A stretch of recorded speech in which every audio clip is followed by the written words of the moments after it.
magíster, doctor Andrés Arauz Galarza. Buenos días, bienvenido a esta entrevista, doctor Galarza. Muy buenos días, Clever, muchas gracias por la invitación. Es Arauz, Galarza es el segundo apellido, el de mi madre, que lo llevo con mucho orgullo, pero sí. Arauz Galarza, dije yo. Sí, estamos muy contentos por la invitación, por estar aquí, también porque hemos recibido un gran respaldo el día de ayer y estamos ya próximos a poder participar y representar al pueblo ecuatoriano. Nacido en Quito el 6 de febrero del año 1985, ha sido ministro coordinador de talento humano, ministro de Cultura, director departamental del Banco Central y algunos puestos de alta jerarquía en el gobierno del expresidente Rafael Vicente Correa Delgado. Tiene un bachelor en Economía y Matemática en la Universidad de Michigan. Tiene un doctorado en la UNAM, a la Universidad Autónoma de México. Y tiene también una maestría en la Flaxo. O sea, permanentemente estaba estudiando, Andrés. Sí, no se olvide que también me gusta el ceviche jipijapa y un buen hornado, además, aparte de esa larga de vida. Bueno, pero está bien, pero lo felicito porque usted ha tenido la oportunidad de estudiar. Su padre le ha dado todas esas condiciones o ha ganado becas. Ambas cosas. Yo soy muy agradecido con mi familia, con mis padres. Creo que la mejor herencia que uno puede dejar a sus hijos es una buena educación. Yo tengo un enorme reconocimiento y agradecimiento a mis padres por el esfuerzo que ellos han hecho en su vida para poder apoyarme, pero también hemos ganado becas para poder estudiar en el sistema latinoamericano de Flaxo, en la Universidad Nacional Autónoma de México, becas de la OEA, de la Organización Panamericana de la Salud, en fin, distintos reconocimientos que uno también ha tenido a lo largo de la vida y además 15 años de servicio público, ¿no? De permanente servicio a la ciudadanía, con cargos de mediana y alta responsabilidad en el Estado ecuatoriano, que ahora los vamos a poner al servicio también de las familias ecuatorianas. ¿Se considera burócrata o tecnócrata? Mire, yo me considero un servidor público profesional. Yo he podido dirigir los destinos, por ejemplo, del banco más importante de este país, que es el Banco Central del Ecuador, el que obviamente regula, supervisa y gestiona el resto de bancos del sistema ecuatoriano. Y ese es el servicio público lo que me caracteriza. Yo no tengo ningún empacho en decirlo así, un servidor público profesional, alguien que conoce al Estado, a la administración pública, a la gestión pública y cómo construir política pública al servicio de los ecuatorianos. ¿Y alguna vez en la empresa privada fuimos emprendedor? ¿Conocemos de un rol de pagos?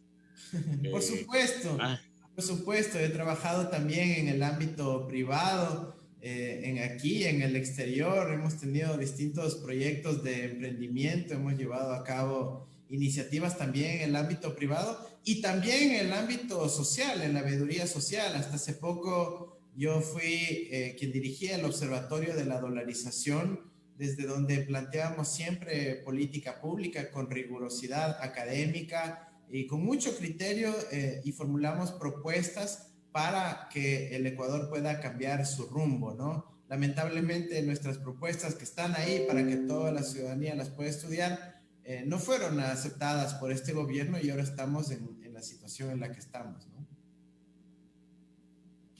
¿Por qué se identifica de post-keynesiano?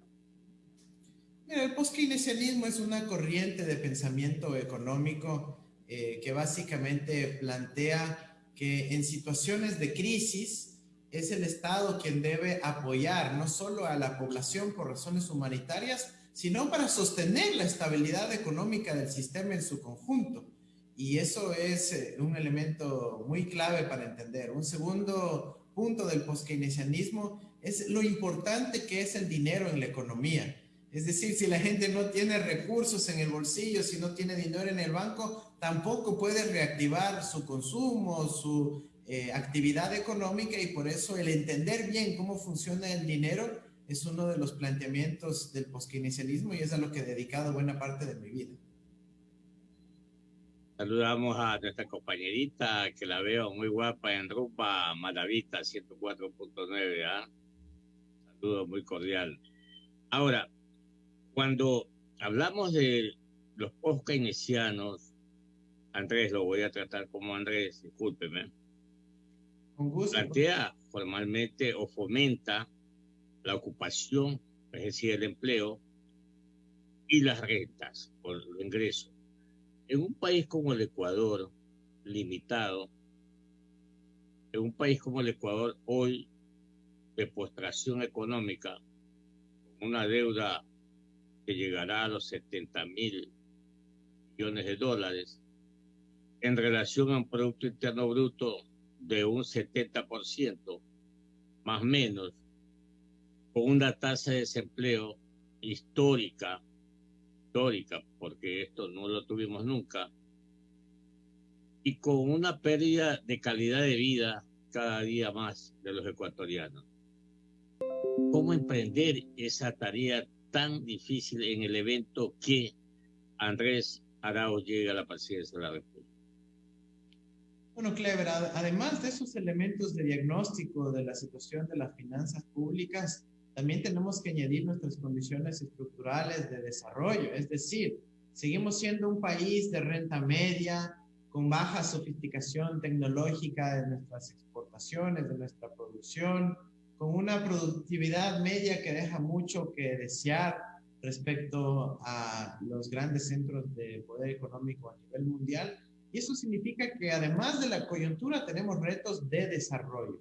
Entonces lo que vamos a hacer es enfrentar ambas cosas simultáneamente. En primer lugar, la estabilización económica, pero poniendo en el centro a las familias ecuatorianas, mediante una gestión inteligente de las finanzas públicas, que no implique perdonar impuestos a los más ricos, que implique sí una redistribución de la renta, pero que sobre todo implique un reciclaje de la liquidez que sí tiene disponible nuestro país.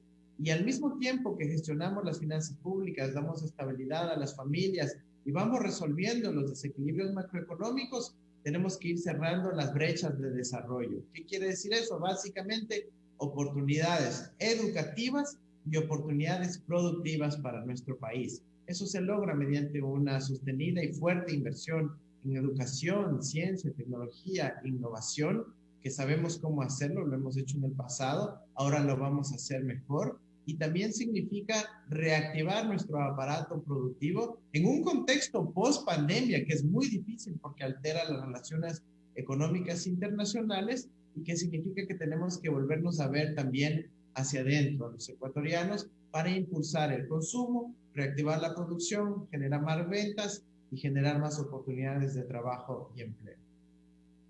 7 de la mañana, 18 minutos en Ecuador continental. Estamos dialogando con el precandidato a la presidencia de la República por Centro Democrático Lista 1, Andrés Arauz Galarza.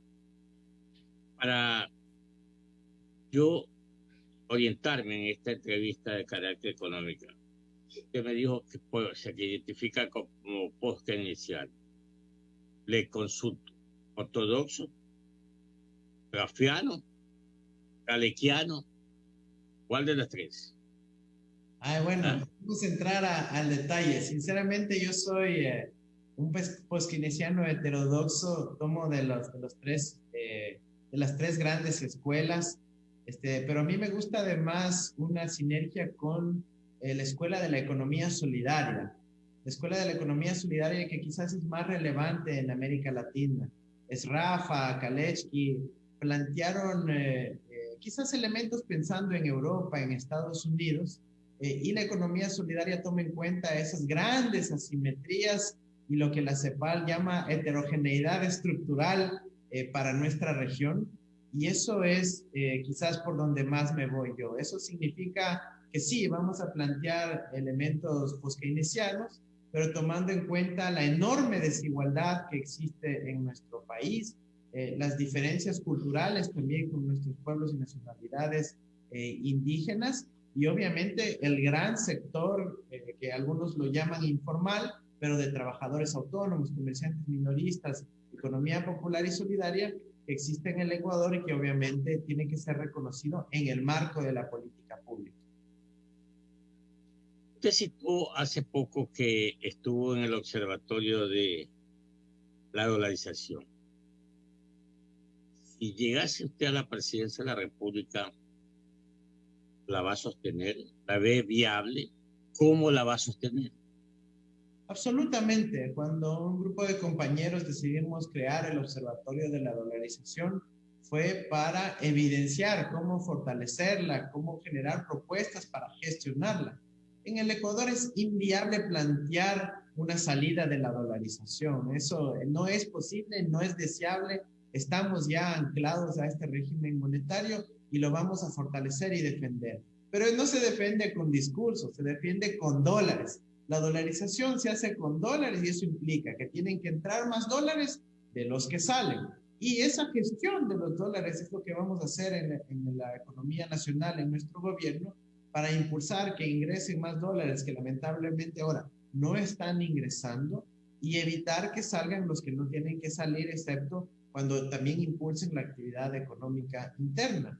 Ese es un elemento casi aritmético que nos planteamos para nuestro país y que sabemos cómo hacerlo. 7:21. Esa explicación me trae o me crea otra inquietud sobre lo mismo. Usted, en el evento que llegue a la presidencia de la República, ¿su política económica será expansiva o será restrictiva? Teniendo en cuenta que la expansiva, y usted lo sabe, que es más gasto, menos impuestos, menos recaudación de impuestos. Y la restrictiva es lo contrario. Nuestra política será decididamente expansiva, sobre todo en la primera fase para recuperarnos de los impactos de la pandemia y de la terrible gestión económica que hemos vivido. Nosotros tenemos como prioridad las familias ecuatorianas que puedan tener dinero en sus bolsillos, que puedan reactivar el consumo. Eso va a reactivar a su vez la producción y la generación de empleo. Y si para eso el Estado tiene que meter recursos para reactivar la economía nacional, pues lo tiene que hacer. Ese es en el marco de lo que se llama la política contracíclica. El mundo entero está en una crisis, el Ecuador está en una crisis, y lo peor que se puede hacer ahorita es seguir despidiendo a gente, recortando beneficios, recortando sueldos, privatizando a precio de gallina enferma. No tiene sentido eso. Los ciudadanos ya no aguantan más. Y ahora están hablando inclusive de subir los precios nuevamente en los combustibles. Eso termina contrayendo más aún la economía.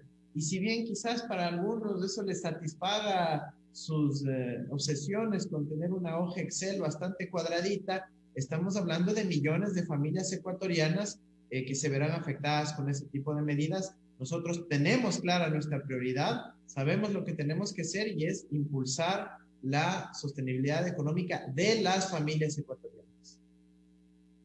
7:23. Me dice el compañero que Radio Fragata, Brisa Azul, Brisa TV, en Santa Elena está también en esta entrevista con el doctor Andrés David Arauz Galarza, precandidato por la lista 1, Centro Democrático.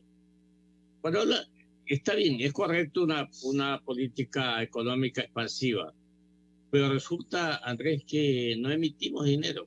Por ejemplo, Estados Unidos, ¿cuánto ha emitido ahora con la pandemia? 4 trillones de dólares. Pero ellos emiten, y es más, no tienen ni siquiera el control de la oferta monetaria porque el dólar es aceptado. Mira, nosotros tenemos que en el marco de esa rigidez administrar la liquidez que sí tenemos.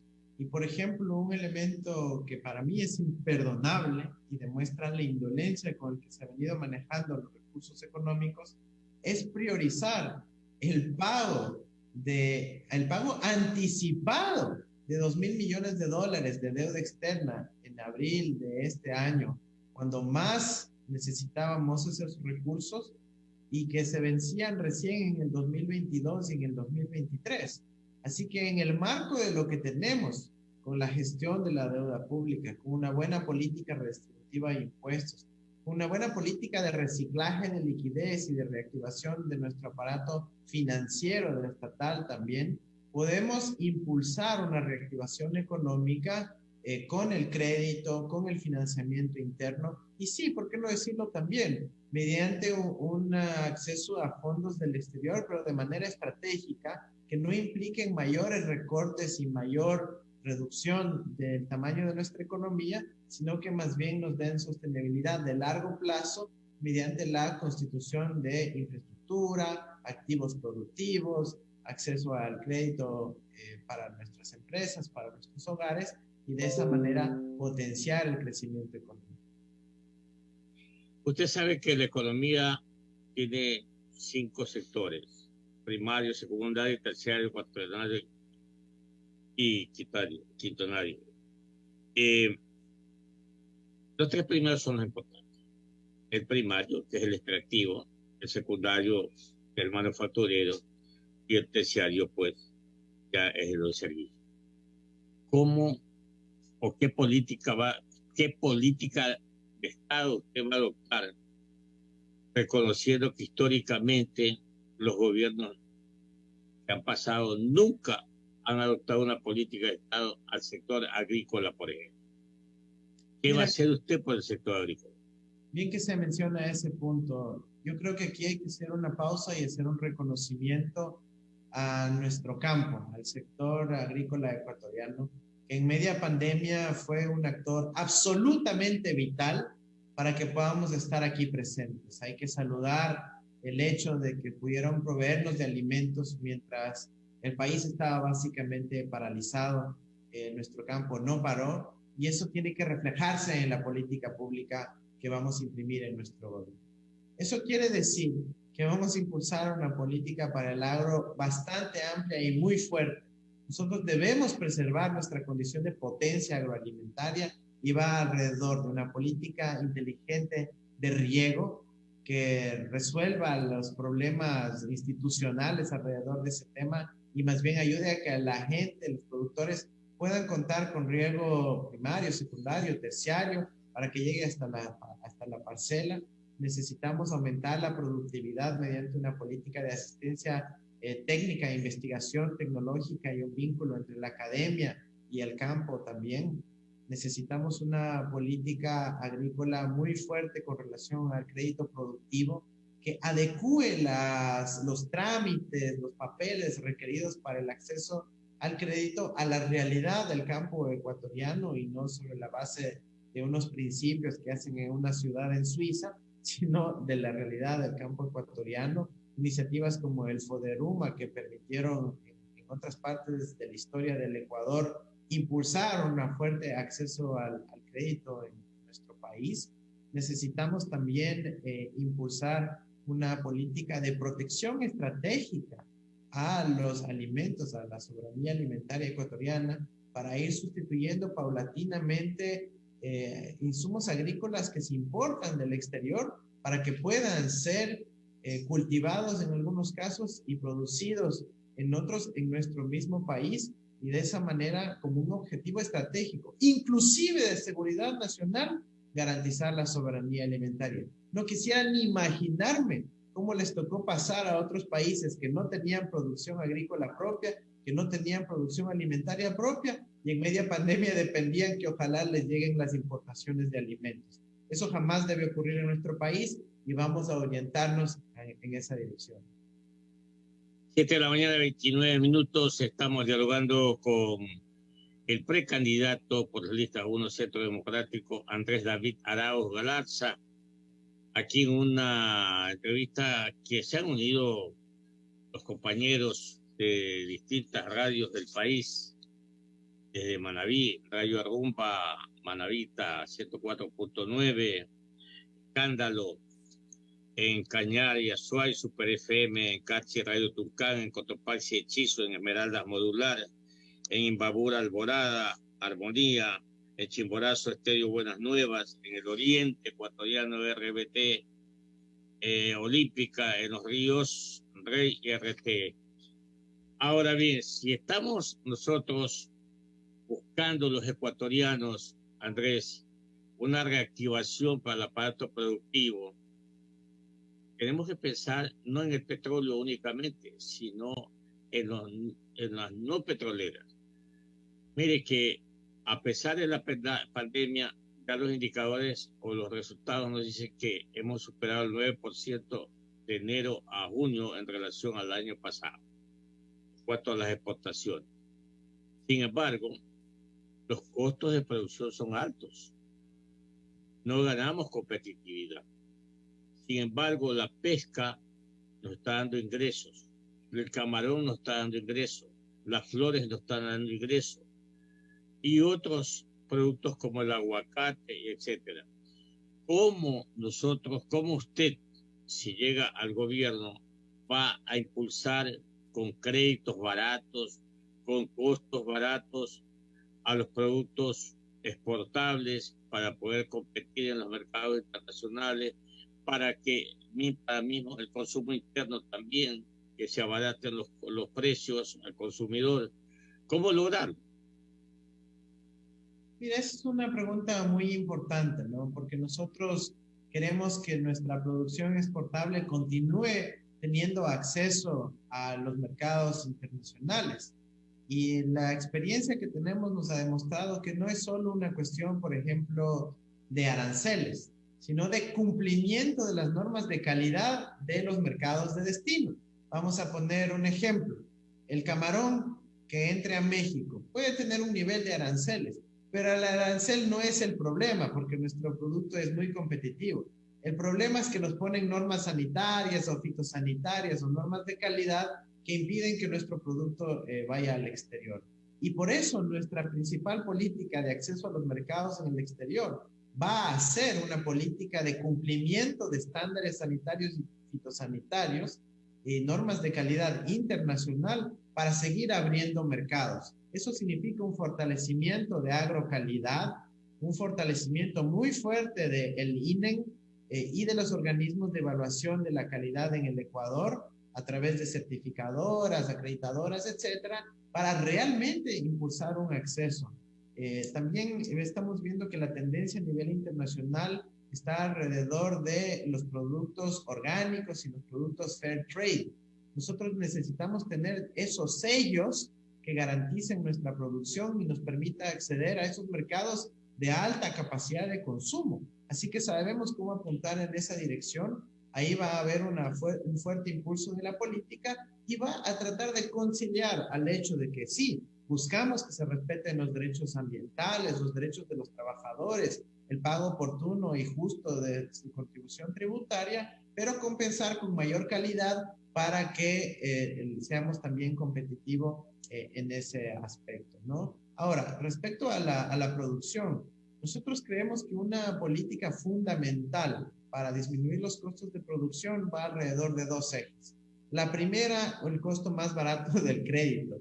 No puede ser que estemos pagando tasas de interés de sobre el 30% para los pequeños emprendedores y sobre el 10% para los medianos.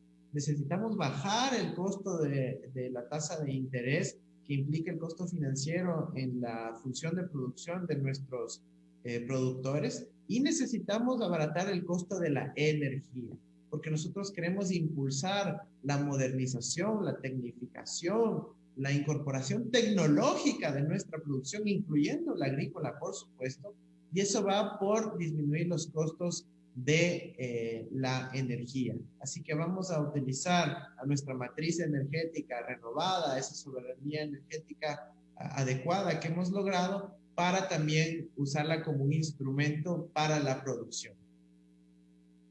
7 de la mañana, 34 minutos en Ecuador continental. Andrés, citó usted a la pequeña empresa, a los microempresarios. ¿Qué pueden esperar de usted si llega a la presidencia de la República los inversionistas en el sector turismo? Usted sabe que el sector turismo ha avanzado enormemente, lamentablemente sin ningún estímulo, sin ningún apoyo gubernamental. Usted sabe que España vive el turismo, usted sabe que México vive el turismo, usted sabe que el mismo Cuba, a pesar de lo que pasó en estos días últimos, pero vive del turismo. Y nosotros, los gobiernos, no han apoyado el turismo. ¿Cómo hacerlo? Mira, nosotros tenemos que impulsar ahí una política que tome en cuenta la realidad post pandemia, creo.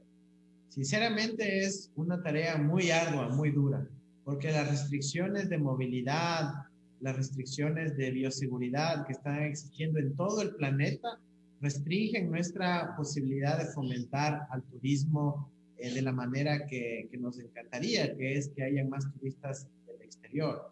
Por eso nosotros vamos a trabajar en dos ejes. El primero, tratar de certificarnos como un destino bioseguro lo más rápidamente posible para atraer turismo del exterior. Segundo, una promoción inteligente y estratégica del turismo en el Ecuador. Le voy a dar un ejemplo.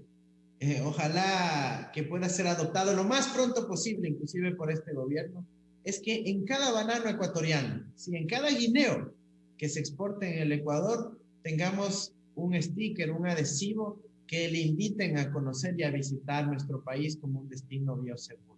¿Por qué, Clever? Porque el banano, el guineo, llega a casi todos los hogares del planeta y de esa manera logramos una presencia de marca como país a nivel internacional mediante el guineo, pero invitándolos a conocer al Ecuador. Ese tipo de políticas innovadoras, frescas, nos pueden dar un gran alivio en términos de fomento del turismo. Y finalmente el tercer eje tiene que ver con el turismo interno. Insisto, en el contexto de la pandemia estamos enfrentados a una realidad planetaria de reducción y colapso del mercado turístico mundial, pero tenemos que mientras tanto fortalecer el turismo interno. Y lo que nosotros proponemos ahí es una interacción entre la política educativa y el turismo interno, para que a través de excursiones, a través de viajes que formen parte del sistema educativo nacional, se conozcan los destinos turísticos de nuestro país mediante una política también expansiva en esa dirección y tratar de, por lo menos estos un par de años que va a sufrir el sector turístico, aplacar los efectos del colapso del mercado turístico mundial. 7 de la mañana, 37 minutos. Andrés, muchos decimos, el sistema financiero nacional está con buena salud. Sin embargo, no hay un mercado de capitales. No hay prácticamente una formación bruta de capital fijo. Es más, ustedes con Pedro Paz en algún momento escribieron una estructura denominada lo que escribieron la microestructura del mercado de valores en el Ecuador. Lo leí un poco. Pero, ¿cómo internacionalizar el sistema financiero del Ecuador? Porque tenemos un esquema monetario de la dolarización, al igual que Panamá. Panamá en el año 1970 internacionalizó su sistema financiero. Tanto es así que ahora tiene más de 80 bancos y tiene una tasa de interés que no supera el 7%. Aquí nosotros tenemos una tasa de interés que supera el 12%. A las pymes el 30, el 35, 40%. Las tarjetas de crédito bordean el 20%. Y las tasas de interés en el Seguro Social nunca se desaguaron. Entonces, estamos atrapados. ¿Cómo ir a esa internacionalización, a ese sistema que tiene Panamá, por ejemplo? Clever, a ver, yo no estoy de acuerdo en que debamos ir a un sistema como el que tiene Panamá, porque cuando ellos abrieron su sistema financiero a fines de los 70, inicios de los años 80, lo hicieron como una política explícita de atraer el lavado de dinero del narcotráfico. Tanto así que muchos de los banqueros de Latinoamérica crearon subsidiarias ahí en Panamá para poder lavar dinero del narco, de la evasión tributaria. Y ese contexto histórico, cuando Panamá hizo en esa época, ya no existe en el mundo. En esa época no había normas Gafi, no había normas del control al financiamiento del lavado, del terrorismo, el control minucioso a cada una de las transacciones. De hecho, Panamá cada vez pierde importancia en el marco del sistema financiero internacional, justamente porque se le incluye a cada rato en las listas rojas, las listas negras, las listas grises de países que fomentan el lavado. Yo no creo que eso es la Entonces, ¿cómo bajar las tasas de interés acá en el Ecuador, Andrés? Nosotros lo que tenemos que hacer en el costo del dinero. Como bien está planteada en ese libro de la microestructura del mercado de valores, el primer reto que tenemos que hacer es que esa liquidez que sí existe en el Ecuador, afortunadamente, deje de salir del país. Porque mientras más oferta de liquidez haya en el Ecuador, mientras más gente tenga que mantener su dinero en el Ecuador, la tasa de interés va a disminuir. Esto ya lo vimos en el año 2016, cuando las tasas de interés bajaron por actuación del mercado, por preservación de la liquidez doméstica, y nuestra orientación va a ir en ese sentido. Miren, si es que existen 30,000 millones de dólares de ecuatorianos que están en el exterior, que ojo, no me estoy refiriendo ni al migrante, ni a quien quizás por haber tenido un esfuerzo puede educar a su hijo, a su hija en el exterior. Me estoy refiriendo a los miles de millones de dólares que tienen un puñado de grupos económicos. En el momento que esa liquidez se invierta en el propio Ecuador, vamos a ver un renacimiento del mercado de capitales, vamos a ver tasas de interés más bajas y vamos a ver mucho más crédito productivo disponible para los emprendedores ecuatorianos. ¿Cómo usted va a atraer, qué incentivos le va a crear a esas personas que tienen su dinero en el exterior como seguridad de tener su dinero? Usted sabe perfectamente bien que con el dinero está junto la seguridad. Por ejemplo, los certificados del Tesoro norteamericano, 0 interés.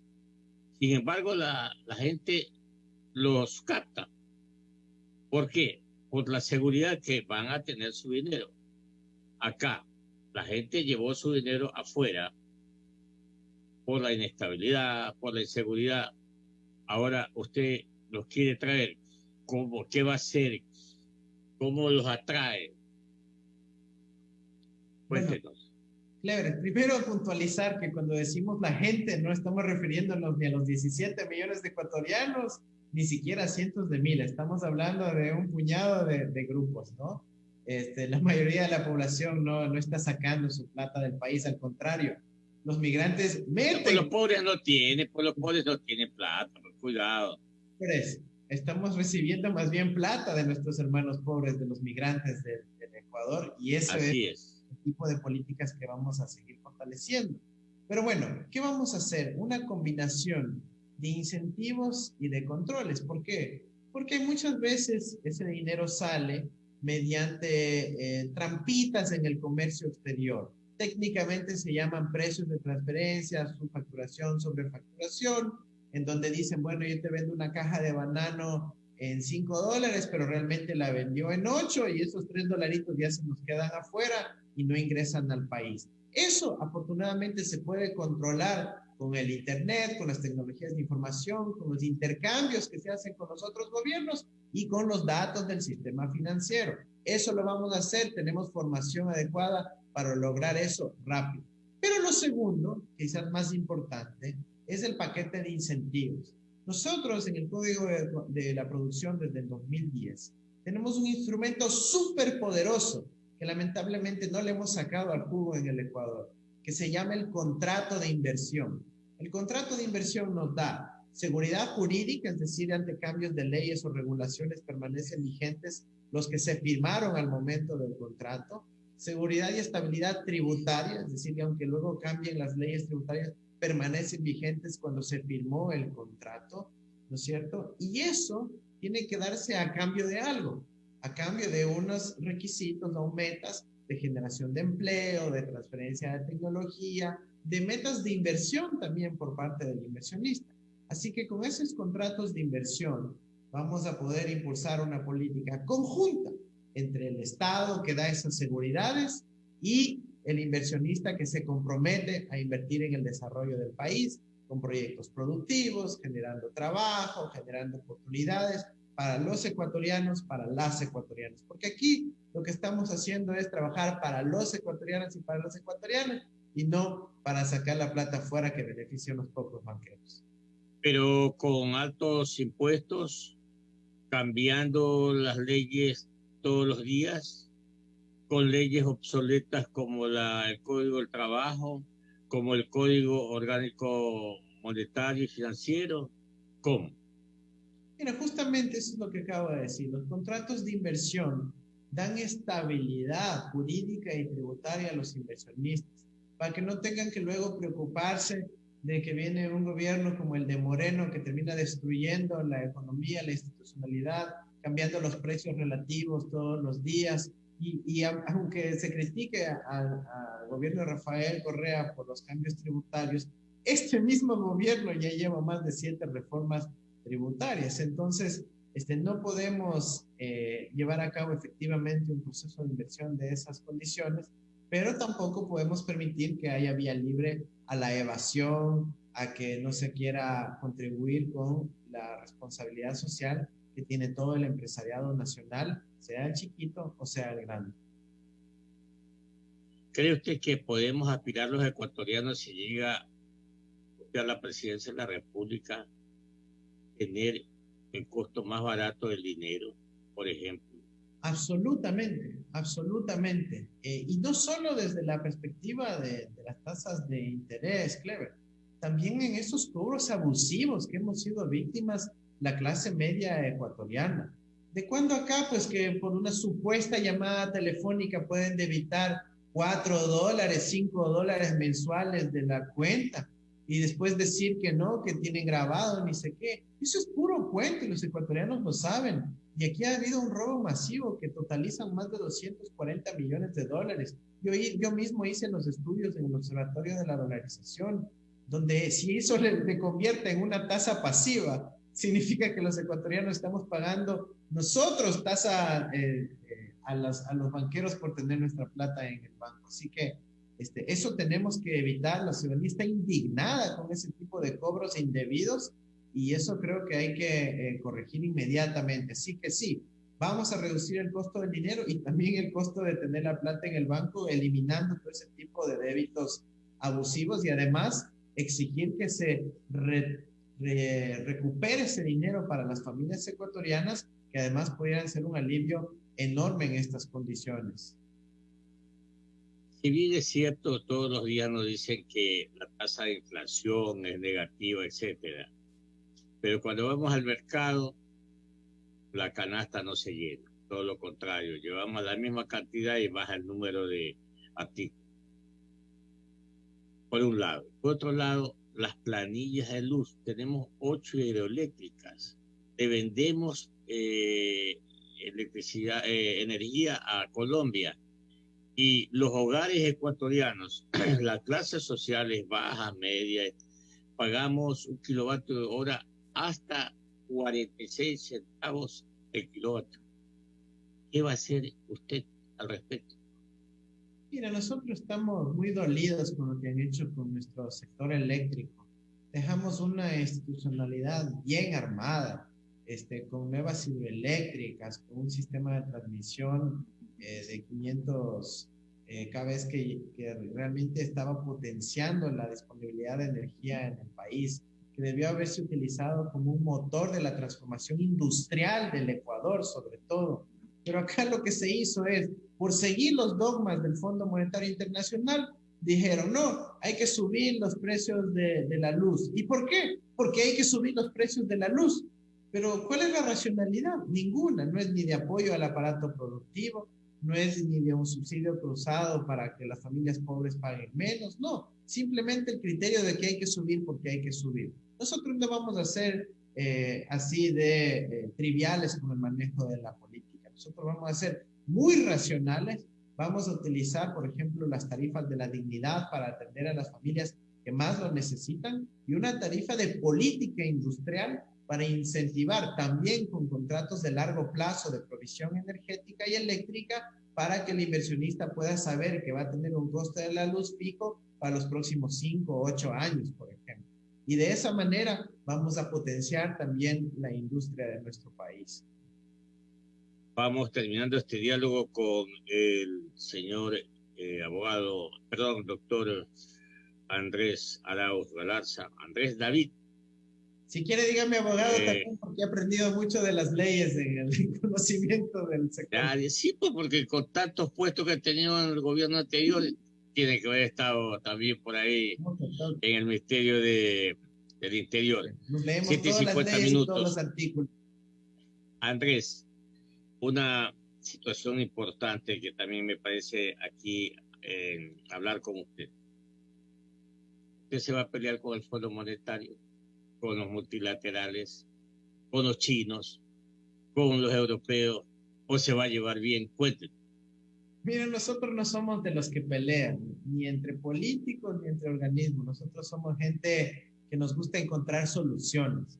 Yo ya me reuní con el Fondo Monetario Internacional porque soy una persona responsable que creo que debemos hacer lo mejor para nuestro país. Y claro, la reunión fue extremadamente técnica, ese es mi fuerte. Nos reunimos con ellos y les explicamos con números, con cifras, por qué el programa que estaban impulsando iba más bien terminar afectando más a las familias ecuatorianas. Y les dijimos, miren, nosotros tenemos que hacer estos cambios en el programa que tiene el FMI con el actual gobierno, porque este gobierno no nos para bola, no nos escucha, a pesar de la inmensidad de propuestas que hemos realizado, pero resulta que hasta el FMI, ese sí nos escucha. Entonces es la manera de poder llegar a este gobierno.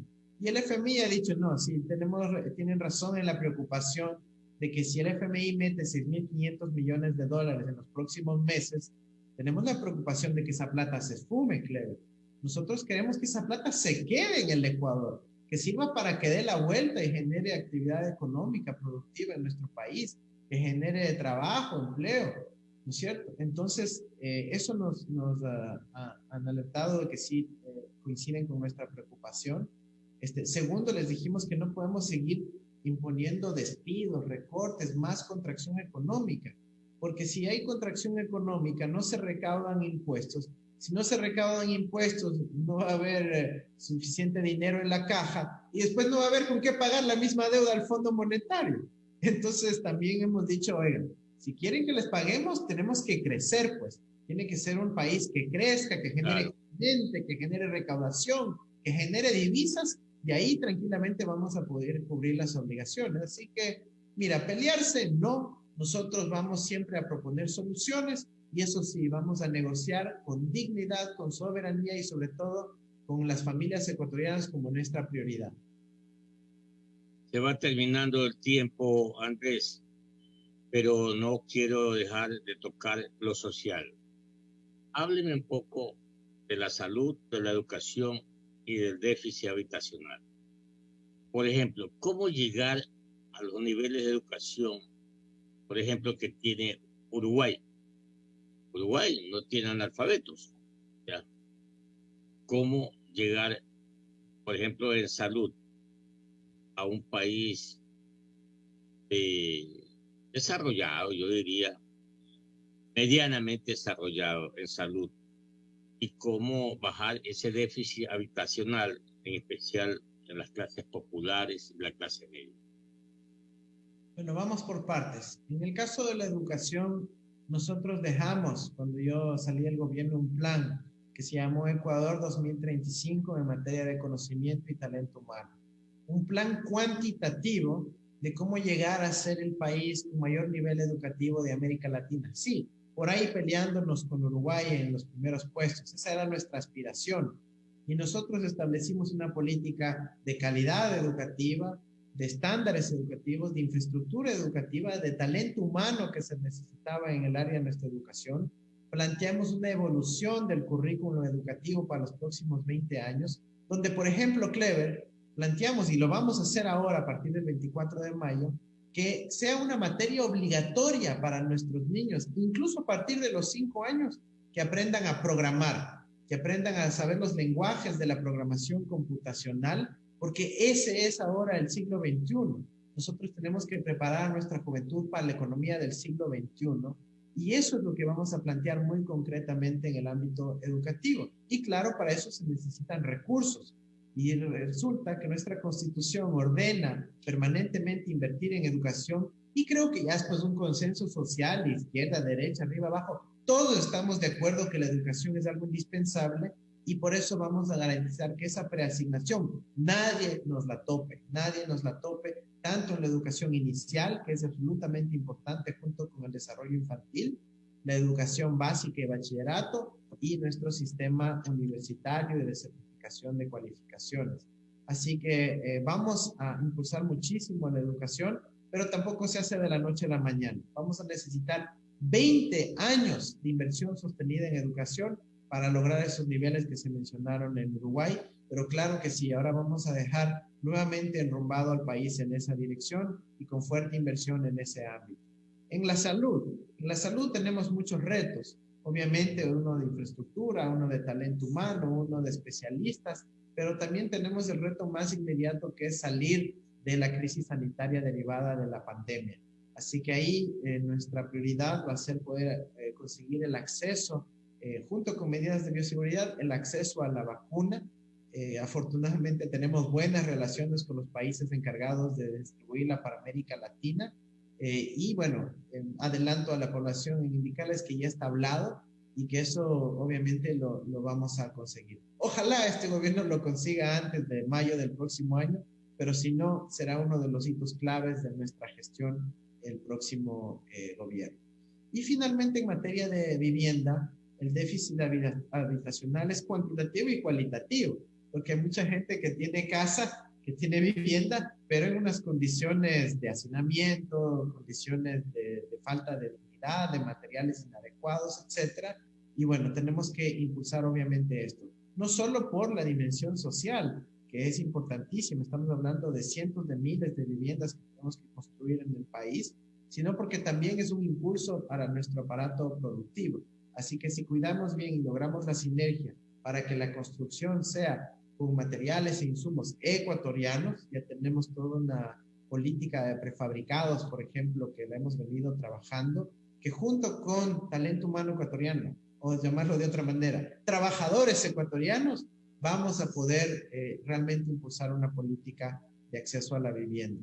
El crédito que la acompaña también es muy fuerte. Sabemos cómo diseñar los instrumentos crediticios para que la mayor cantidad de gente pueda construir y también los constructores puedan financiarse. De esa manera cerramos el círculo e impulsamos la política de vivienda. Es 7 de la mañana ya, 58 minutos. Estamos terminando este diálogo con el señor doctor Andrés David Arauz Galarza, precandidato a la presidencia de la República por el Centro Democrático Lista 1. ¿Será usted el gobierno impuestero? Muy cómoda con el Estado, con el gobierno, ya que vamos a dar soluciones y no problemas. ¿Llegará a firmar un acuerdo comercial con los Estados Unidos? Mira, con los Estados Unidos nosotros vamos a tener las mejores de las relaciones. Yo viví en Estados Unidos una cantidad de tiempo de mi vida. Tengo excelentes amigos ahí, incluso muchos ahora que van a estar cerca del nuevo gobierno de los Estados Unidos, y buscaremos las mejores relaciones. Nosotros creemos que los ejes de intercambio con Estados Unidos sí son para la apertura de mercados, la transferencia de tecnología, como mencioné antes, la certificación de calidad, pero sobre todo el acceso a la ciencia, la tecnología y la educación que tiene Estados Unidos. Ojalá podamos absorber la mayor cantidad de conocimiento de ellos en nuestro país. El Seguro Social con sus jubilados que ya llegamos a 500,000, más o menos. ¿Qué va a hacer? Mira, primero debemos partir de una garantía de derechos constitucionales, y es que a nuestros jubilados hay que garantizar sus pensiones indistintamente de lo que diga el sistema actuarial del IES. Ya eso es un derecho que está garantizado en la Constitución y tendrá que cubrirlo el Estado ecuatoriano. Ahora, el reto de la seguridad social tiene que ver con razones estructurales, demográficas. El Ecuador tiene una pirámide poblacional todavía de mayoría de población joven. Sin embargo, esa población joven no está contribuyendo al bono demográfico de la seguridad social porque no están trabajando. Así que también para la seguridad social, el principal reto es poner a la gente joven a trabajar, a aportar y de esa manera garantizar liquidez para cubrir las obligaciones actuales a nuestros jubilados, pero también para fortalecer la seguridad social con perspectivas hacia el futuro. El principal reto es poner a la gente a trabajar y que aporte. ¿Qué va a ser de política poblacional? Porque todos los días crecemos y ya nos acercamos a los 19 millones de habitantes. Bueno, la sociedad ecuatoriana ha avanzado mucho también en ese aspecto. No podemos negar ahí que la tendencia ha sido a reducir el crecimiento poblacional. Sin embargo, el principal reto que tenemos es en las familias más pobres del Ecuador. Cuando uno calcula, por ejemplo, los deciles de ingreso de los hogares, vemos que las familias más ricas tienen uno, máximo 2 hijos, y las familias más pobres tienen alrededor de 3 o 4, ¿no? Entonces, esto evidentemente significa una política pública que tenemos que trabajar en términos de planificación familiar, en términos de acceso a los servicios públicos, pero lo más importante aquí es garantizar derechos, garantizar los derechos humanos que están consagrados en nuestra Constitución, y para toda la población ecuatoriana, el Estado tiene que estar ahí garantizando los derechos, especialmente a la salud, a la vida y a la educación. 8 de la mañana, sí, 8 de la mañana, 2 minutos, ya nos vamos a ir, pero no quiero dejar pasar a Héctor Fernández, que tiene una consulta para ustedes, Esmeraldas. Adelante, Héctor, por favor. Buenos días, economista Clever Chica.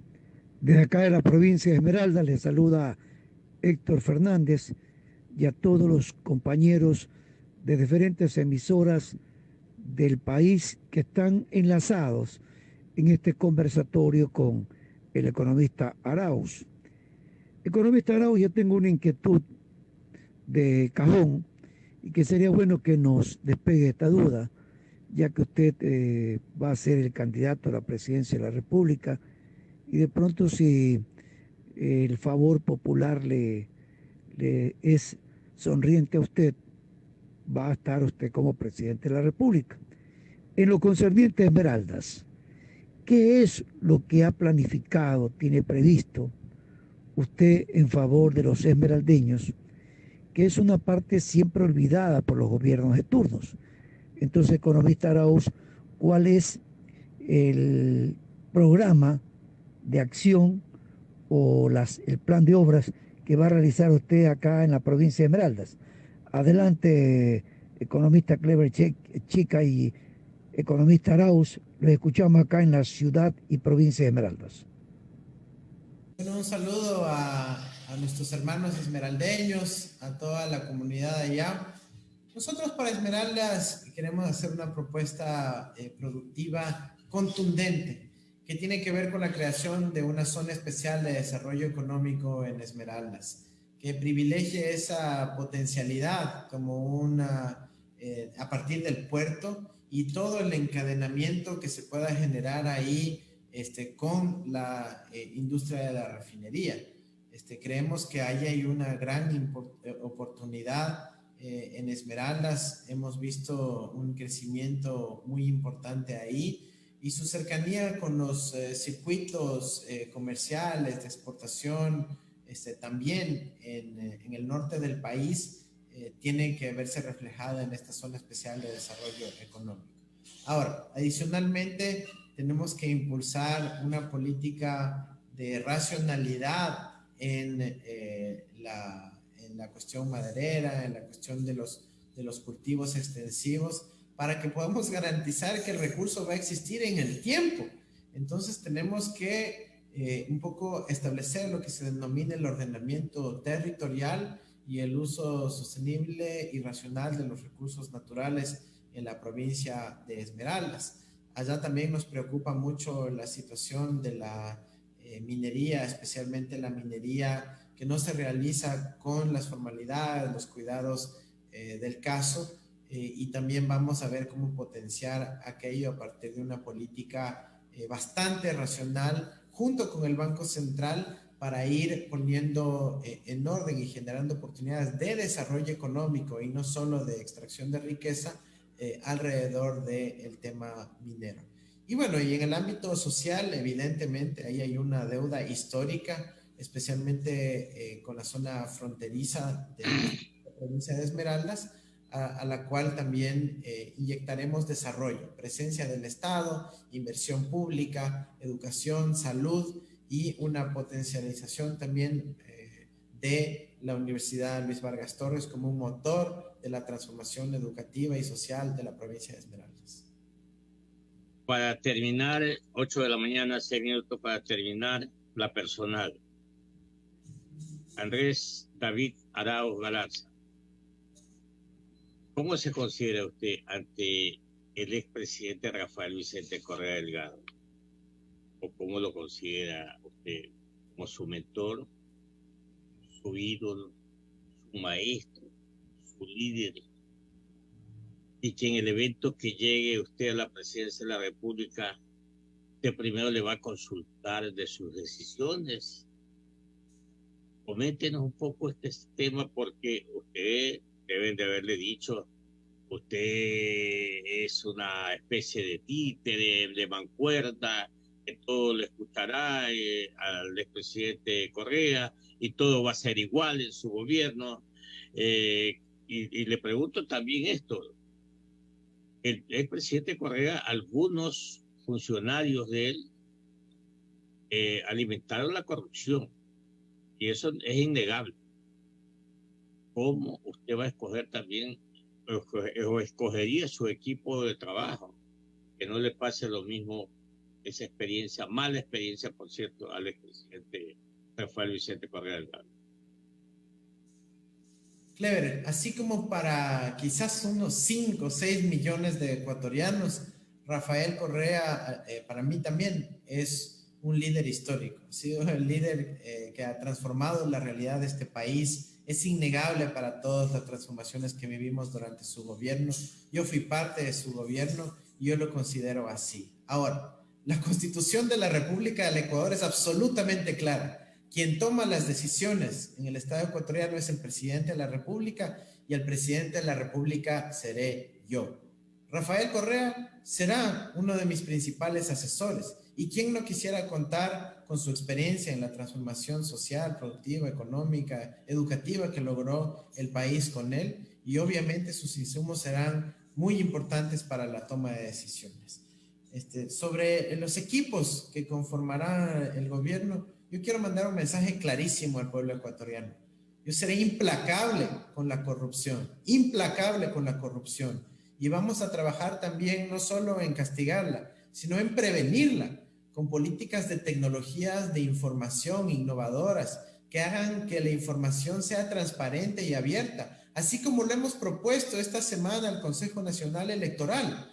Decirle, oigan, nosotros queremos que las campañas no las financien unos pocos millonarios.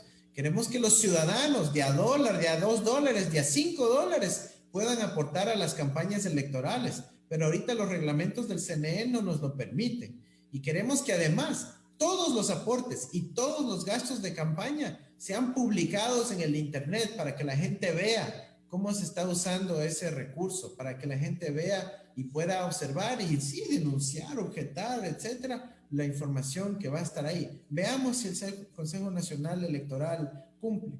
Y sobre el castigo a la corrupción, claro que sí. la corrupción que ha ocurrido en el pasado, con la cual no tendremos perdón y olvido, pero también la del reparto de los hospitales, con la que se aprobaron leyes nefastas para el pueblo ecuatoriano. Pero eso sí, Clever, respetando siempre la presunción de la inocencia, el debido proceso y sin el linchamiento que nadie merece en el Ecuador. Peor aún si se topan a sus familiares. Nosotros creemos esos principios fundamentales y con independencia judicial verdadera, en este caso apoyada por la Relatoría Especial de Independencia Judicial de las Naciones Unidas, vamos a recuperar la institucionalidad. Para ahí sí, nadie quiere corrupción, nadie quiere impunidad, lo que sí queremos es justicia y eso es lo que vamos a lograr.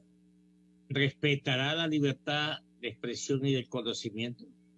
Absolutamente, absoluto respeto a la libertad de expresión. Nosotros hemos sido víctimas de aquello en donde no se nos ha dado la voz de expresarnos en los momentos más duros de persecución. Así que yo agradezco más bien esta oportunidad, Clever, de que podamos nosotros expresarnos, que se inviten a todos los candidatos.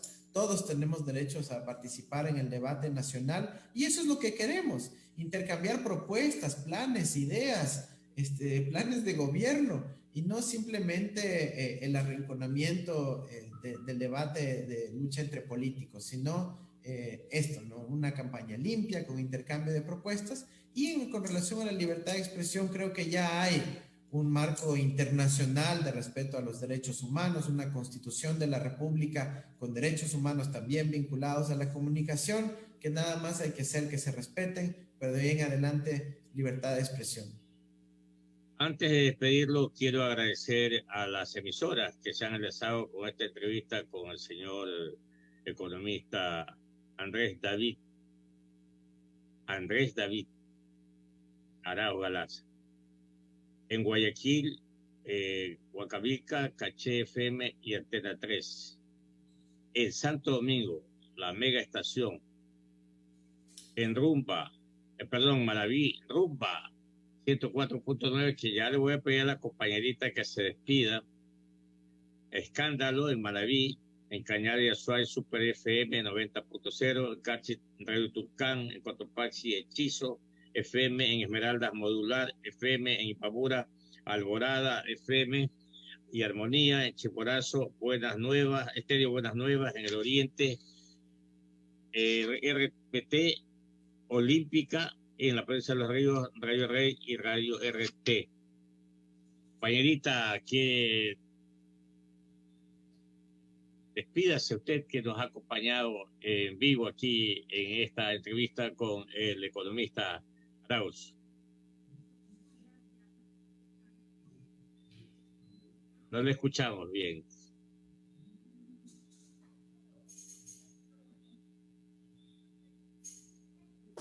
No le escuchamos. Bueno, en todo caso, gracias por estar permanentemente en esta entrevista. Andrés, quiero agradecerle a nombre de todos los oyentes que han estado atentos en esta entrevista. De a poco vamos a ir discerniendo, vamos a ir detallando esta propuesta. Ya tendrá que usted presentar su programa de gobierno para que todos los ecuatorianos y particularmente los agentes económicos conozcamos qué norte vamos a tomar en materia económica, en materia social y en materia política también, política interna y política internacional. Un abrazo para usted y éxitos y gracias por estar con nosotros. Muchísimas gracias, Clever, por esta gran oportunidad. Un saludo a todos los oyentes allá en Guayaquil y en el resto del país, ¿no? Muy contento de este intercambio y con mucho gusto poder continuar este rico diálogo. Que le vaya muy bien. Amigos, gracias por estar con nosotros.